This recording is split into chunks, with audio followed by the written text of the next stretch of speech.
السلام عليكم اخوان واخوات، كيف الحال والاحوال؟ كنتمنى تكونوا بخير وعلى خير. وهذا الفيديو يلقاكم في صحه جيده. فيديو اخر، مقطع من 3 مقاطع، فيديو من 3 مقاطع مترجمه بطبيعه الحال، مترجمه، وكيتكلموا على العلاقه بين المغرب وفرنسا. تدخل واحد صحفي كيدير مقدمات، صحفي تكلم شرح الموضوع والعلاقه بتفصيل. غنشوفوا واحد التاثر ديال واحد مقيم فرنسي مقيم في المغرب، تاثر لدرجه البكاء من وقع هذه الفاجعه وتاثر نفسيا. غادي نشوفوا. وكذلك النقطه اللي زوينه عجبتني، واحد المغني معروف مشهور سميتو دادجو، صديق ديال ميتر جيمس، هذاك قال واحد التصريح قوي بان الابناء ديالو رغم هذه الفاجعه ابناء ديالو ما بغاوش يخليو مراكش وبغاو يبقاو في مراكش. هذا التصريح جميل جدا، كيبعث شويه النفس في السياحه من جديد. خليكم تشوفوا الفيديو كامل من اول حتى الاخير. طبيعه الحال كنتي اول مره دير لايك واشتراك، ونتلاقاو في الاخر.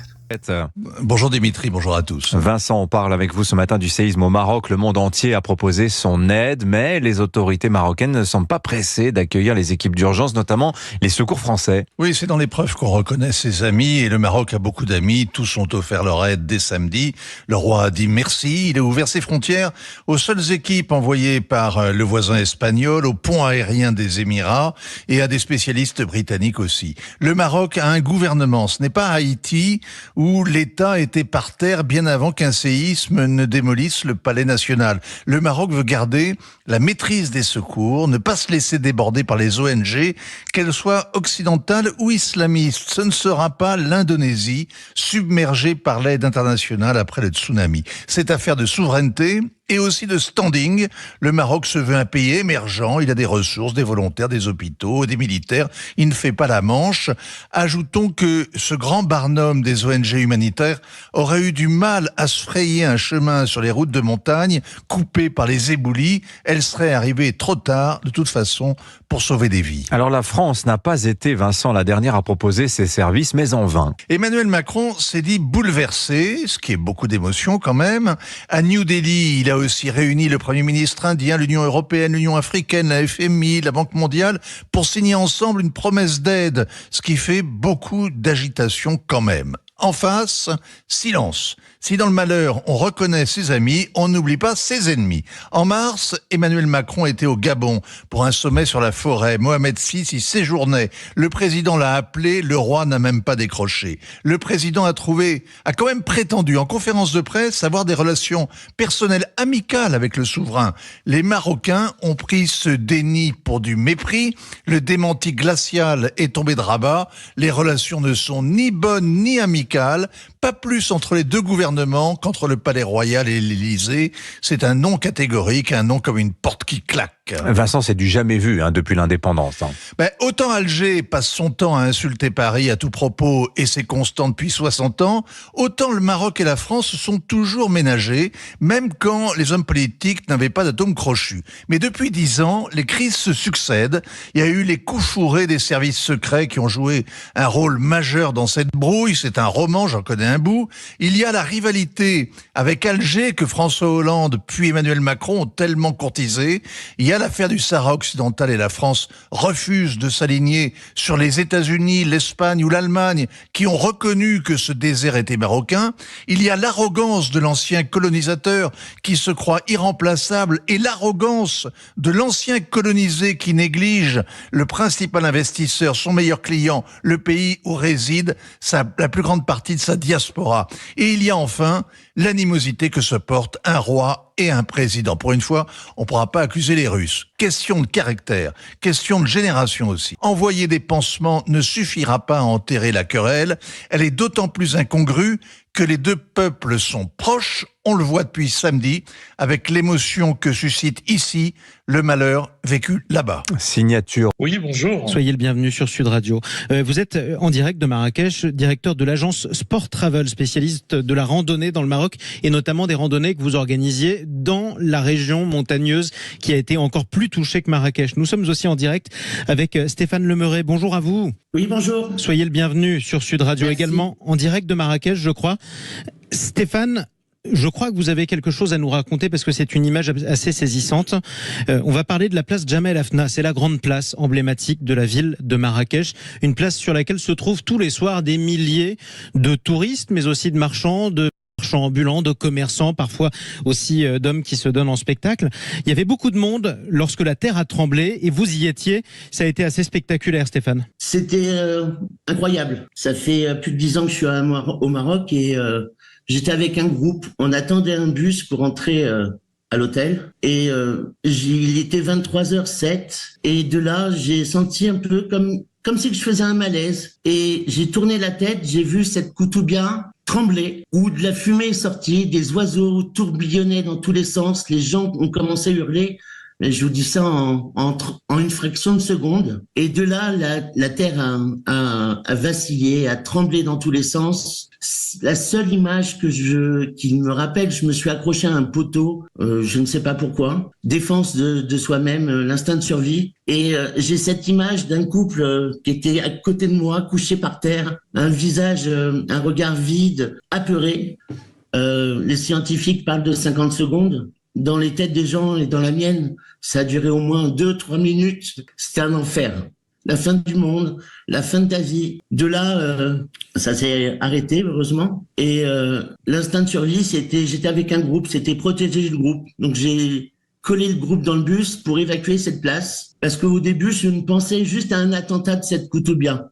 Je n'imaginais pas un tremblement de terre à Marrakech. On rappelle d'ailleurs la Koutoubia, c'est le minaret emblématique de la ville de Marrakech, une très grande tour assez ancienne et qui a vacillé évidemment sur elle-même. Tout le monde avait peur qu'elle ne tombe. Il n'y a pas eu de blessés dans votre groupe, Stéphane, j'espère, à ce moment-là? Non, il y a tout le monde.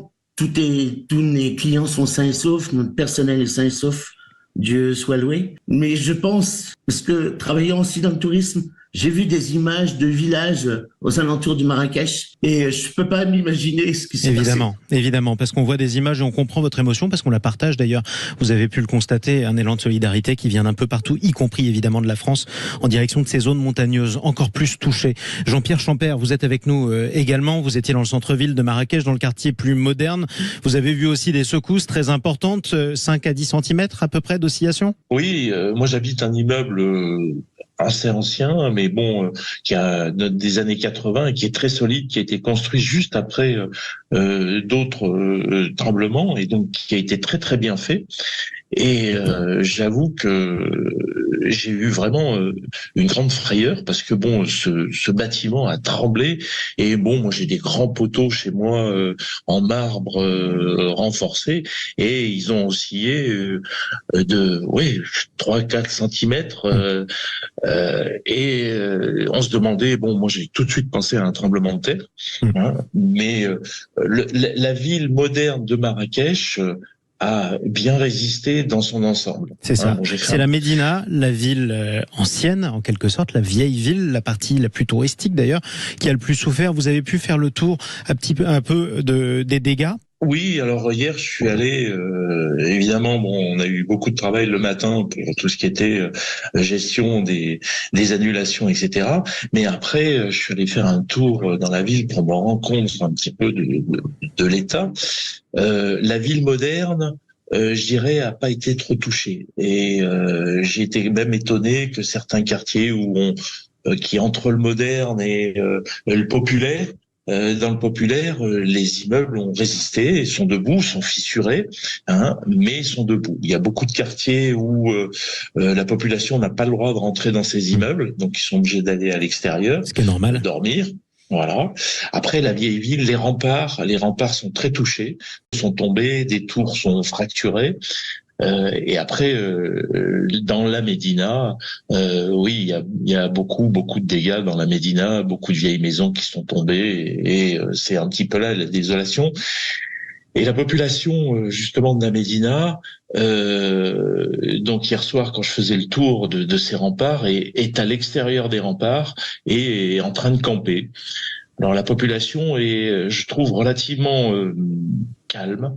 Hein, bon, contrairement quand il y a eu évidemment le tremblement, tout le monde était affolé, crié, etc. Enfin bon, oui, c'est normal, complètement normal. Là, on attend. On est tous là. Là, on attend. Oui, on attend. On est c'est un peuple fataliste, donc on attend. On est là, on obéit et on écoute. Je dirais plus qu'obéir, on écoute ce que les autorités nous disent. Et évidemment, on ne sait pas s'il va y avoir une réplique, s'il va pas y en avoir, etc. Donc tout le monde se pose la question. Tout le monde est un peu angoissé par ça. Ce qui est bien normal. Et en tout cas, tout ce qu'on vous souhaite, justement, tant à vous d'ailleurs, Jean-Pierre Champère. On a appris la nouvelle. Nous, on n'était pas avec Gims, on était en tournée et on a appris la nouvelle en sortant de scène. Donc, on sortait de scène et les premières phrases qu'on nous a dit, c'est il y a eu un séisme, un gros séisme au Maroc et on n'arrive plus à voir les enfants. C'est-à-dire qu'on est sorti de scène sur ça. Vos enfants. Ouais, nos enfants. Vous n'arriviez pas à les joindre. Ouais, exactement, parce que ils étaient à la maison, ils étaient au Maroc, ils étaient à Marrakech, et donc on n'arrivait pas à les joindre. Et là où on était, on n'avait pas de réseau, ça veut dire qu'on appelle, ça pleure au téléphone, et après ça coupe.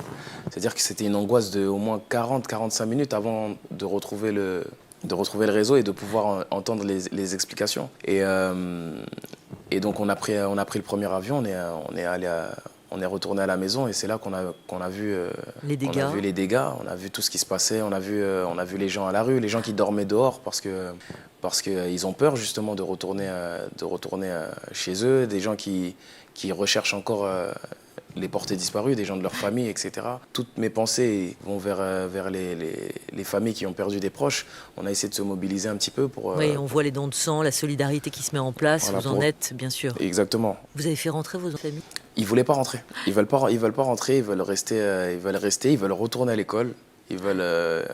En fait, ils ont envie de continuer de vivre. Normalement. Et j'ai pas envie de leur casser ça non plus. Bien sûr. Bien évidemment, j'ai toujours cette peur et cette crainte. Mais bon, je suis quelqu'un de très croyant et c'est Dieu qui décide dans tous les cas, que ce soit en France ou que ce soit au Maroc. S'il a décidé que ça devait se passer comme ça se passera comme ça. Donc je les ai laissés au Maroc avec leur maman, avec leurs cousins, les enfants de Gims, etc. Et ils continuent leur vie.